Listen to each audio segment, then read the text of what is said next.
Hello, everyone. I hope you're having a great day. Today, I will be analyzing the film Girl Interrupted, and my name is Harjas Jedka. So, before diving into the concepts related to mental illnesses depicted in the movie, let us briefly discuss what this movie is about. Girl Interrupted is a film portraying a young female, Susanna, struggling with the uncertainty of her own mental health. With the persuasion of her parents, Susanna admits herself into a psychiatric institution and is later diagnosed with borderline personality disorder when she's only 17 years old. The previous year, Susanna had attempted suicide by swallowing 50 aspirins with vodka.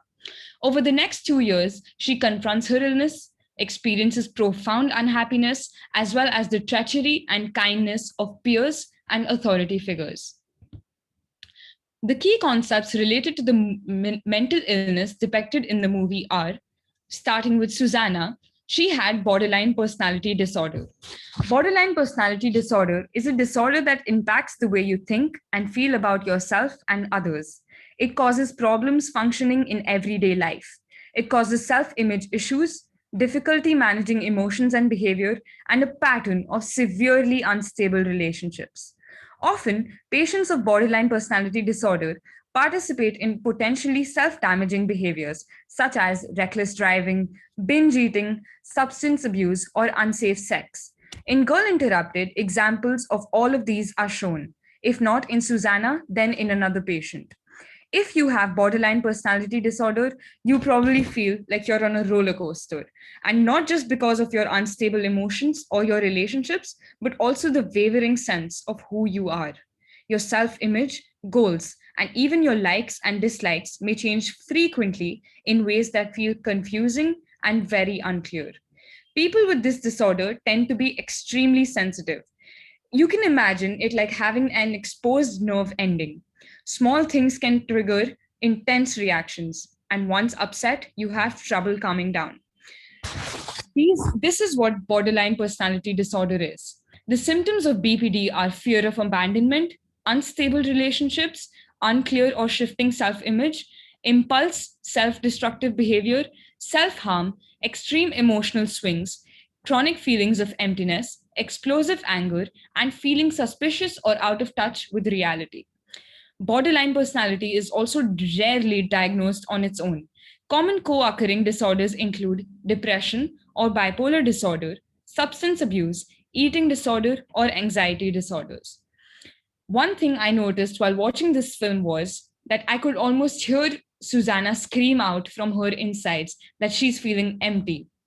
This is very common with BPD patients.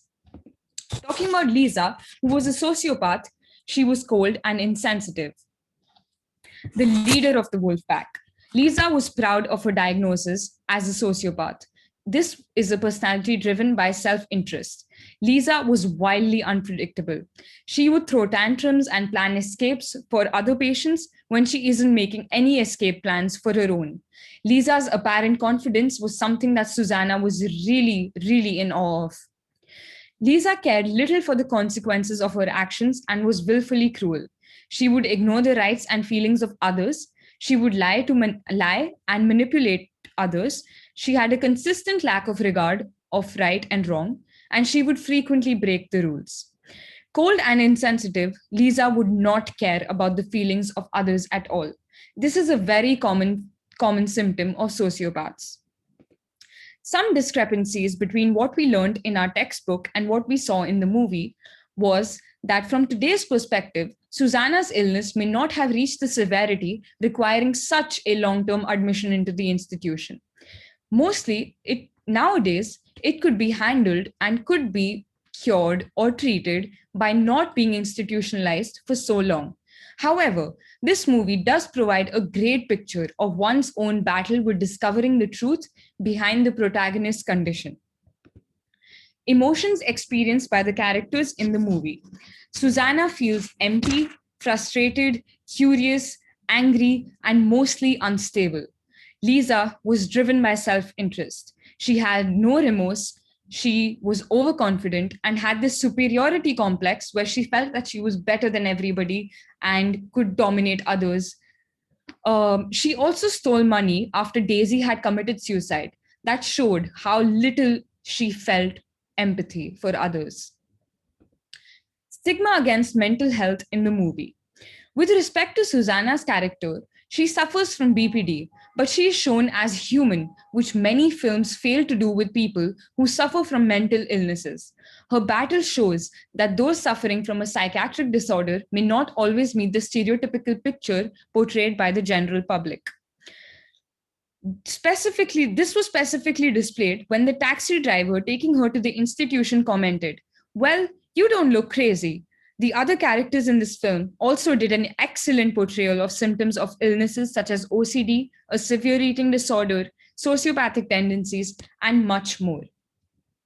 Talking about Lisa, it can be read as a part of playing on long-standing stereotypes that persons with mental illnesses are a danger to others and are best kept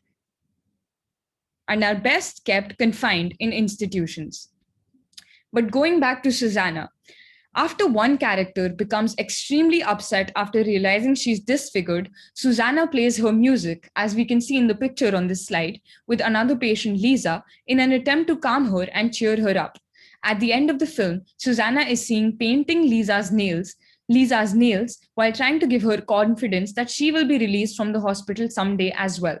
Although Susanna is considered unwell enough to be in the same hospital as with the other patients, she manages to help some of the patients in some capacity, more so than the other patients do for her or for any other. By portraying Susanna in this manner, her character is normalized in a way that makes her more relatable and accessible to the audience. Although it is inaccurate in terms of an official diagnosis, her portrayal of BPD could serve in destigmatizing this illness. Some cultural components that some cultural components seen in this movie related to disability status, gender, and much more. A facet of the contradictory cultural work done through Girl Interrupted lies in tensions in its representations of what it means to embody being a woman with mental illness. In some ways, the film suggests that to be a woman with mental illness is to be not at all different from those without, just themselves, but amplified, as Susanna puts it. The early scene in which Susanna discusses the possibility of going to Claymore with the psychiatrist is important in beginning to convey that women with mental illness are much the same as those without. As the family friend works to persuade Susanna to commit herself, he casually observes, "A lot of people go there, even writers like you." This is one of the film's more potentially progressive messages. Subsequent scenes portraying the relationship Susanna forges amplifies this theme, emphasizing that almost all of the young women on the ward are engaged in relatively ordinary activities like forming friendships, sometimes resisting authority, and looking for peer approval. Another thing that this movie does is that it constructs a gendered cultural narrative about feminine and unfeminine embodiments and performances of madness. For example, Lisa's cruelty, aggression, failure to engage in caring or nurturing ways with others, and cold indifference to their suffering help to construct her embodied performances of mad womanhood as the unfeminine other. To the extent that Susanna is drawn into these performances, she also emerges throughout much of the film as the unfeminine other. It is as she begins to resist Lisa's cruelty, indifference, and the unfeminine other, this represents, beginning with her reaction to Daisy's suicide, that she gradually emerges as a more appropriate, gendered figure of feminine, desirable ways of contending with being a mentally ill woman. Moreover, this film constructs a cultural narrative about good and evil and moral and immoral ways of performing mad womanhood.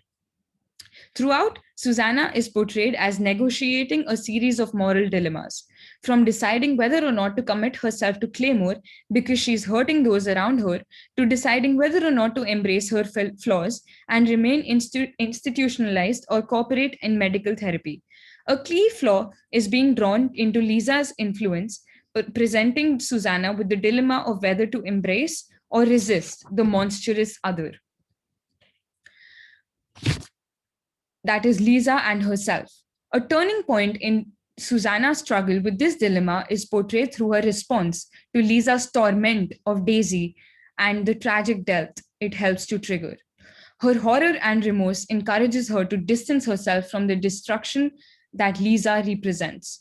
As Susanna learns to make the right moral choices, she increasingly embodies the good counterpart to the danger and excess of Lisa's way of performing mad womanhood.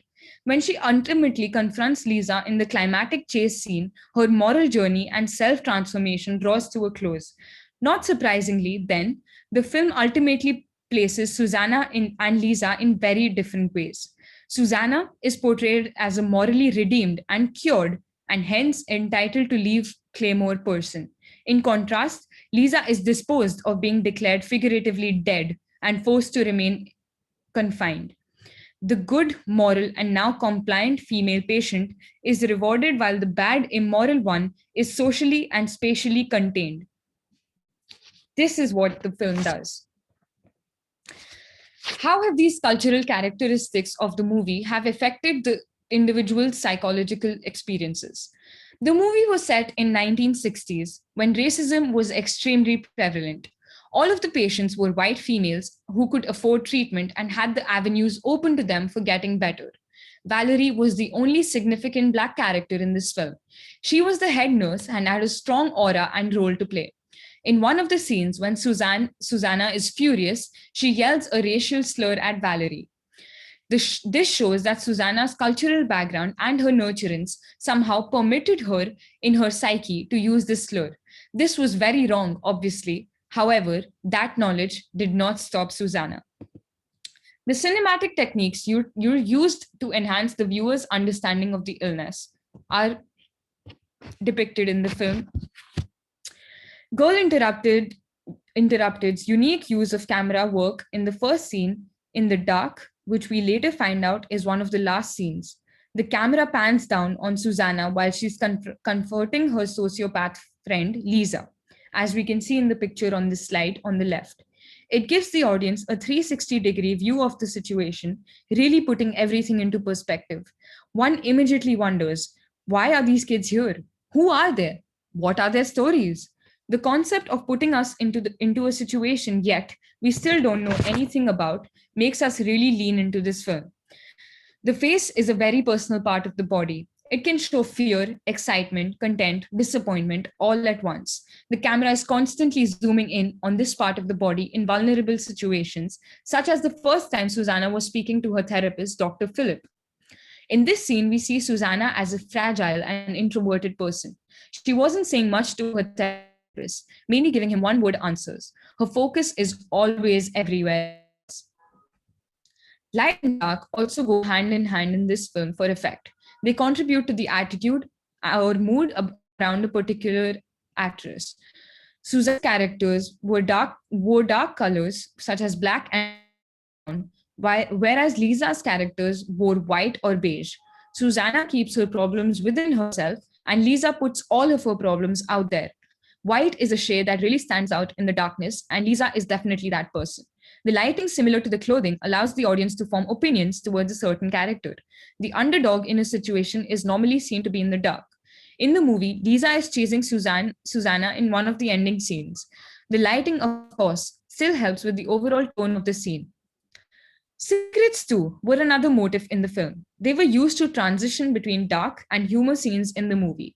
Susanna was feeling more rebellious in the middle part of the film, when she was sitting on the couch in the common room next to an old woman, and she inhaled a cigarette and blew the smoke right into the woman's face. Upon hearing the reaction of the woman, Susanna immediately was taken back and apologized. The tone then became a lot more serious, even though a few seconds before, the mood was a lot lighter. In this scene, Susanna was trying to mimic Lisa's character. Lisa was very expressive and does not regret much.